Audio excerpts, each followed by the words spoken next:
Assalamualaikum warahmatullahi wabarakatuh. Halo Mam, semangat pagi. Hari ini aku lagi mau bikin ayam kung pao, masakan khas Tiongkok yang udah mendunia dan rasanya tuh enak, gurih, asam, pedas, manis, pokoknya kayak rasa deh.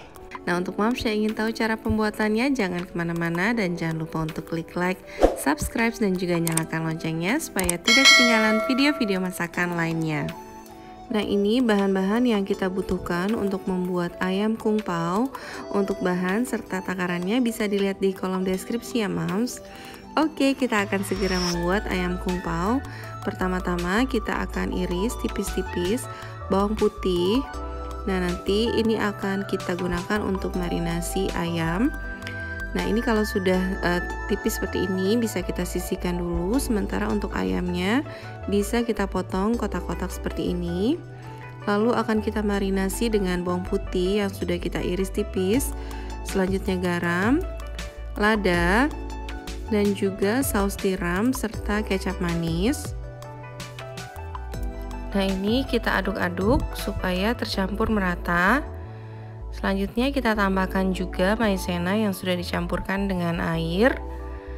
Dan ini kita akan marinasi selama 30 menit.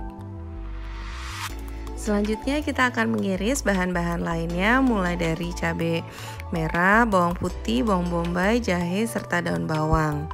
Aslinya ayam kung pao ini menggunakan cabai kering.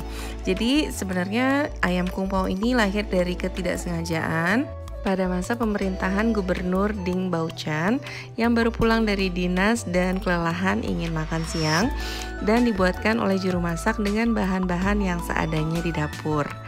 Akhirnya juru masak dengan bahan seadanya dia mengolah mulai dari dada ayam, cabai kering, kacang, lada Sichuan dan ditambah dengan saus yang dimasak jadi akhirnya ayam kung pao. Nah, selanjutnya kita akan membuat sausnya nih Moms. Jadi yang dicampurkan adalah gula serta cuka. Ini adalah kombinasi wajib yang membuat rasanya itu menjadi balance. Lalu kita tambahkan juga kecap asin serta saus tiram. Dan selanjutnya kita akan campurkan dengan air serta kaldu jamur. Tapi kalau Moms ada kuah kaldu ayam, airnya ini bisa diganti dengan kuah kaldu ayam. Nah, selanjutnya kita akan tambahkan juga maizena yang sudah dicampurkan dengan air. Lalu ini kita aduk saja hingga tercampur merata. Nah, ini sausnya aja udah gurih banget. Oke, kita akan mulai menumis bawang putih yang akan kita tumis hingga wangi. Dan selanjutnya kita juga bisa masukkan bawang bombay.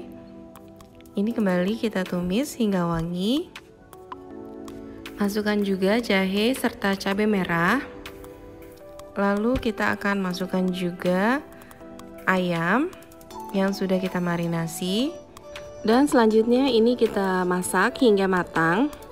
Kalau ayamnya udah matang, ini minyaknya saya kurangi, tapi videonya ke skip ya Moms. Selanjutnya saya tambahkan andaliman sebagai pengganti dari Sichuan pepper. Andaliman ini juga bisa dikenal sebagai merica Batak, tapi kalau Moms tidak ada andaliman, ini bisa di skip ya Moms. Selanjutnya tinggal kita masukkan saja sausnya. Lalu ini tinggal kita masak saja hingga sausnya mengental. Kalau ayamnya sudah matang, sausnya sudah mengental, kita bisa masukkan daun bawang dan juga kacang yang sudah digoreng. Aslinya ini menggunakan kacang mete, tapi di sini saya gunakan kacang tanah ya Moms. Oke, ini dia ayam kung pao-nya udah jadi dan siap untuk disajikan. Jika Moms menyukai channel ini, jangan lupa untuk klik like, subscribe, dan juga nyalakan loncengnya. Ayam kung pao, selamat mencoba, semoga bermanfaat dan happy terus ya Moms. Wassalamualaikum warahmatullahi wabarakatuh.